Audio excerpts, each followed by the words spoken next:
είναι περίπου προετοιμασμένες. Ξεκινούν από το φόβο των ιδίων. Βρίσκονται σε ένα περιβάλλον το οποίο δεν το ελέγχουν. Κάνουν κάτι το οποίο είναι σαφώς καταδικασμένο και η αγριότητα προκύπτει από αυτή την κατανόηση. Πιστεύω δηλαδή ότι περισσότερο θέλει ψυχολογική ανάλυση στο θέμα παρά να το στρογγυλεύουμε έτσι. Θέλω να πάμε σε διαφημίσεις, γιατί μετά θέλω να σας ρωτήσω αν έχουμε το χρόνο, κύριε Πάνουσιο, ως κοινωνία να κάνουμε αυτές τις ψυχαναλυτικές προσεγγίσεις στο θέμα ή απαιτούνται άλλου είδους. Ναι, ένα σχόλιο. Σύντομα θέλετε, γιατί πρέπει να πάμε σε διαφημίσεις. Οι γενικεύσεις είναι ιδεολογήματα. Ούτε όλοι είναι ένοχοι, ούτε όλοι είναι αθώοι. Μην πάμε σε γενικεύσεις, διότι ξαφνικά θα ξεχάσουμε ότι υπάρχει μια οργανωμένο έγκλημα που δεν έχει να κάνει με τις ατομικές του καθενός αξίες και συμπεριφορές. Έχουμε οργανωμένο έγκλημα απέναντί μας. Αν κάποιος μόνος του κάνει ένα φόνο ή ένα βιασμό, μια κλοπή, να κάτσουμε να συζητήσουμε όλα αυτά. Όταν έχεις όμως ένα κέντρο της Αθήνας ή και άλλες περιοχές όπου το οργανωμένο έγκλημα με 4 μπαίνει μέσα, βιάζει τη μάνα μπροστά στα παιδιά, δεν έχει κανένα νόημα να συζητάμε ούτε αν είναι Ισλάμ ούτε αν δεν είναι Ισλάμ. Έχουμε οργανωμένο έγκλημα απέναντί μας. Αυτό πρέπει να το δούμε. Εσείς λέτε ότι είναι Ισλάμ ή ότι δεν είναι? Είναι και. Είναι και. Αλλά είναι και οργανωμένο έγκλημα. Και ταυτόχρονα συνάπτεται και με άλλες μορφές αντικοινωνικής συμπεριφοράς. Δεν είναι μόνο το οργανωμένο έγκλημα. Επειδή μιλάμε για το οργανωμένο έγκλημα, τώρα τραβάω λίγο τις διαφημίσεις, αλλά ποιοι είναι οι αρχηγοί, ποιοι είναι στην πυραμίδα αυτής της δομής του οργανωμένου έγκληματος? Το οργανωμένο έγκλημα έχει μαφίες από μια μεριά, με ειδικές. Ναι, ποιοι κρατούν τα ενία? Στην Ουκρανική μαφία οι Ουκρανοί, στη Ρωσική μαφία οι Ρώσοι, στην Αλβανική μαφία οι Αλβανοί. Είναι μια πολυεθνική εταιρεία, έχει μέσα από όλες τις χώρες, αλλά και Έλληνες. Και Έλληνες ασφαλώς. Αυτό όμως το οργανωμένο έγκλημα από μόνο του δεν θα μπορούσε να κάνει τίποτα αν δεν είχε μαζί του από την πολιτική διαφθορά. Το επισημαίνω αυτό, το οργανωμένο έγκλημα χωρίς πολιτική διαφθορά δεν μπορεί να λειτουργήσει, μέχρι και τους λεγόμενους εν γέννη Έλληνες τρομοκράτες. Αμέσως μετά τις διαφημίσεις, περάμε στις προτάσεις. Τι μπορεί να γίνει για να αλλάξει αυτή η κατάσταση έτσι όπως την περιγράψαμε.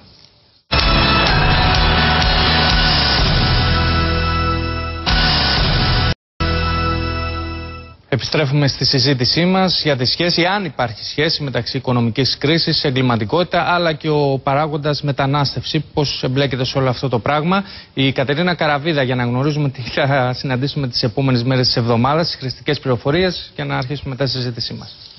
Καλή σας μέρα. Να ξεκινήσουμε με την απογραφή των συνταξιούχων του Δημοσίου που ξεκίνησε στις 15 Μαρτίου και θα διαρκέσει έως τις 15 Μαΐου. Στη δίμηνη αυτή προθεσμία η απογραφή θα γίνεται με φυσική παρουσία στις τράπεζες από τις οποίες οι συνταξιούχοι λαμβάνουν τη σύνταξή τους. Η καταγραφή αφορά όλους όσους λαμβάνουν σύνταξη του Δημοσίου εκτός από παιδιά κάτω των 12 χρόνων που λαμβάνουν σύνταξη από μεταβίβαση και τους συνταξιούχους οι οποίοι έχουν δηλώσει ότι είναι κάτοικοι εξωτερικού.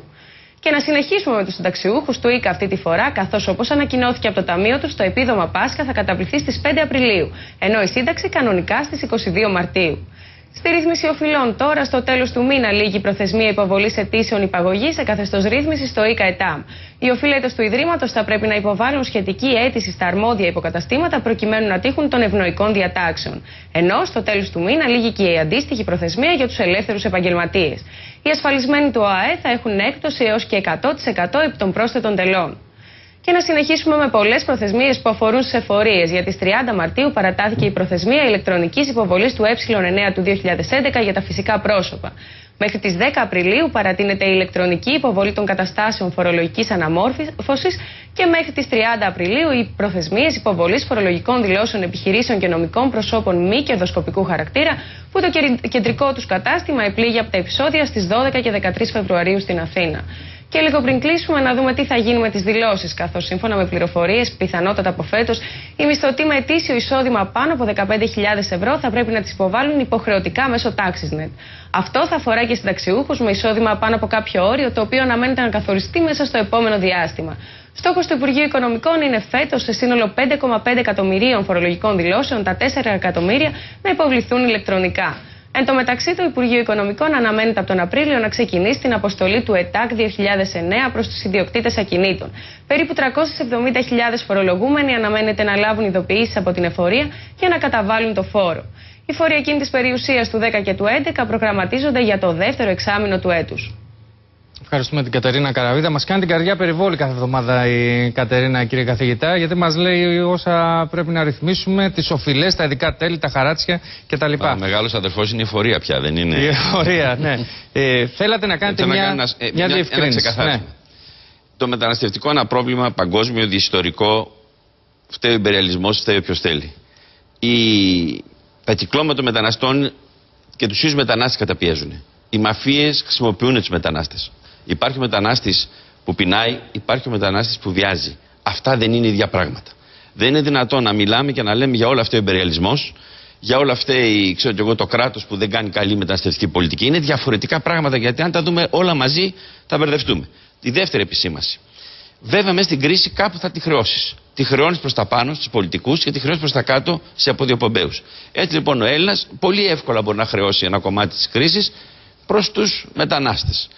Θέλει όμως προσοχή, διότι μεν προς τα πάνω πολιτικοί λένε συγγνώμη και μένουμε, οι μετανάστες δεν θα πούμε συγγνώμη και φεύγουμε, διότι υπάρχει ένα πρόβλημα εκεί πέρα. Πώς θα χειριστούμε την ιστορία. Και τελευταίο σχόλιο.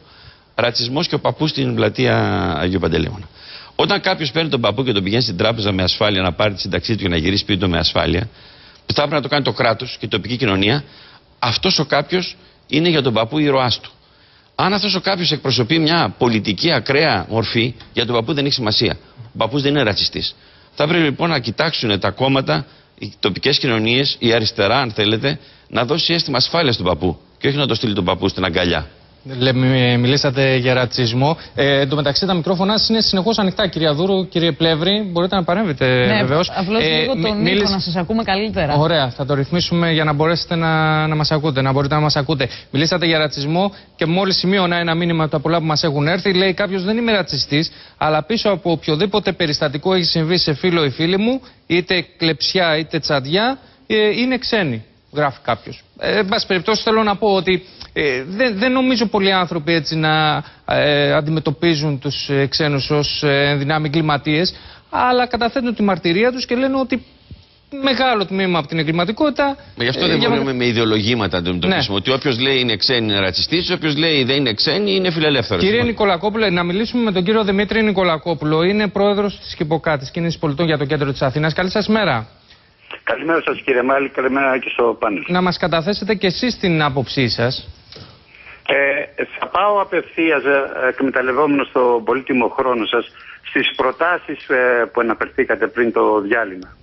Η Κηπόκαφ έχει κάνει ήδη τις προτάσεις της και αυτό το οποίο υποστηρίζει είναι πρώτον, πρέπει η φύλαξη των συνόρων να την προσέξουμε πάρα πολύ περισσότερο μαζί με την Ευρωπαϊκή Ένωση. Να έχετε υπόψη σας ότι η Frontex, τη μοναδική δουλειά που κάνει είναι να κρατάει στατιστικά στοιχεία.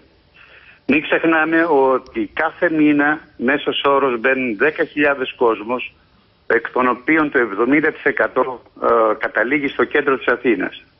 Δεύτερον, πρέπει άμεσα να λειτουργήσουν τα 10 κέντρα υποδοχής, εκ των οποίων τα 2 στην Αττική. Αυτό είναι πάρα πολύ σημαντικό, δεν χρειάζονται χρήματα. Τα χρήματα περιμένουν στις Βρυξέλλες. Τα κέντρα υποδοχής μεταναστών, λέτε. Ναι. Και ποιο θα ήταν το επόμενο βήμα, δηλαδή να μαζέψουμε τους μετανάστες από την Αθήνα, να τους πάμε στα κέντρα, Να τελειώσω και θα σας το εξηγήσω. Θα επανέλθω και θα σας το εξηγήσω. Τρίτον, πρέπει άμεσα να λειτουργήσουν οι επιτροπές ασύλου. Όποιος δικαιούται άσυλο να δώσουν αμέσως, όποιος δεν δικαιούται άσυλο να επαναπατριστεί. Τέταρτον, ο επαναπατρισμός, πράγμα πολύ δύσκολο, θα πρέπει να συνεργαστεί με την Ευρωπαϊκή Ένωση. Πέμπτον, πάλι μαζί με την Ευρωπαϊκή Ένωση πρέπει να γίνουν προσπάθειες για να αλλάξει το Δουβλίνο 2. Και έκτον και ειδικά για το κέντρο της Αθήνας πρέπει να υπάρξει 24ωρη φύλαξη. Επανέρχομαι στα... Φύλαξη τι εννοείται, από την αστυνομία, περισσότεροι αστυνόμευση λέτε. Ναι. Μετά τις 11 η ώρα το βράδυ, ξέρετε ότι δεν φυλάσσεται όχι μόνο το κέντρο, γιατί δεν υπάρχει αστυνομική παρουσία οπουδήποτε.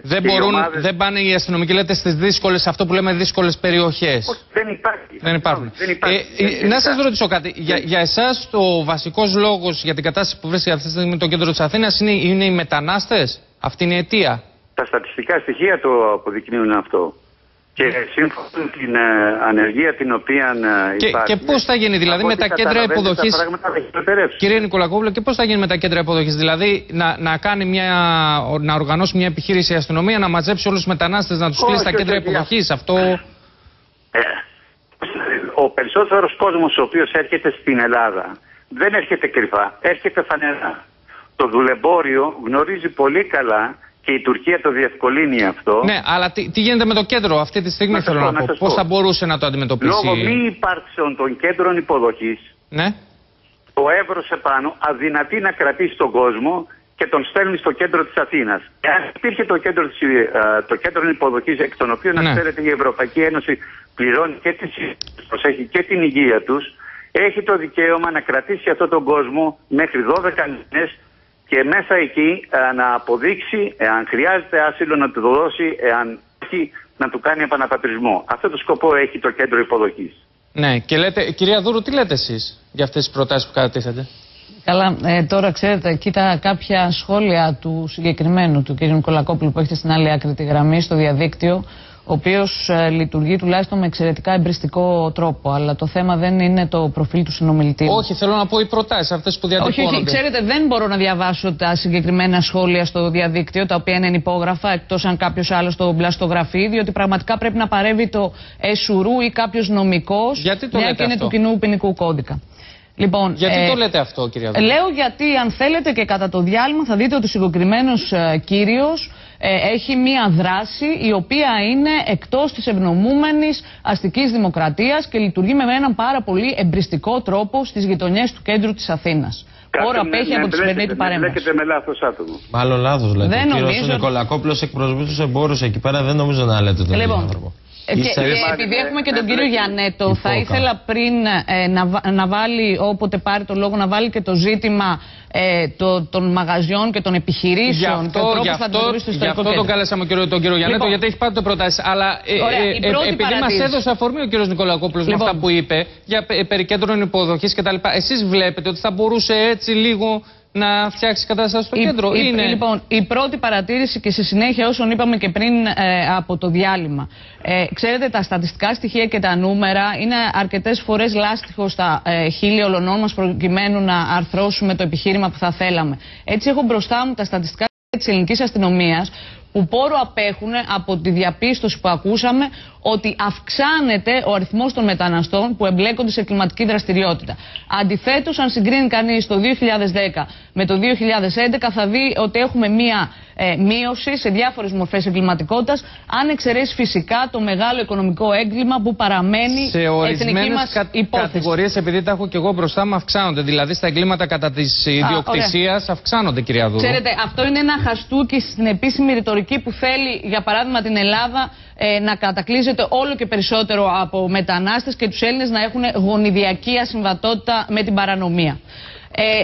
Με τηλεγραφικό λοιπόν τρόπο δεν υπάρχει περίπτωση, θα είναι παγκόσμια πρωτοτυπία, να έχουμε μια χώρα σε χρεοκοπία και να μην έχουμε την αύξηση διαφόρων μορφών παραβατικότητας και ενδεχομένως και κακουργημάτων.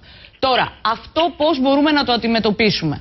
Ο Συνασμός Ριζοσπαστικής Αριστεράς και μέσα στο Εθνικό Κοινοβούλιο και μέσα στο Ευρωπαϊκό Κοινοβούλιο προσπάθησε και έχει επιχειρήσει να καταθέσει πολύ συγκεκριμένες προτάσεις, οι οποίες αφορούν και το ιστορικό κέντρο της Αθήνας αλλά και τη μεταναστευτική πολιτική. Είπε πριν ο κύριος Πανούσης, και ορθά κατ' εμέ, να μην τα μπερδεύουμε όλα μαζί, να μην θεωρούμε ότι μπορούμε να λύσουμε τη μεταναστευτική πολιτική καταγγέλλοντας τον υπεριαλισμό. Έχει απόλυτα δίκιο. Ωστόσο, όταν γνωρίζουμε ότι 200 εκατομμύρια ευρώ χάθηκαν, κύριε Πανούση, άρα γιατί δεν προσπάθησαν οι προηγούμενες κυβερνήσεις να τα διεκδικήσουν και να οδηγηθούν έστω σε εκείνη την περιβόητη, την κακορίζη Γενική Γραμματεία Μεταναστευτικής Πολιτικής, που πάρα πολλές φορές τις κάναμε εγγένεια, αλλά ουδέποτε λειτουργήσε, μάλιστα έκλεισε με την κατηγορία ότι υπήρχε τρομακτική διαφθορά.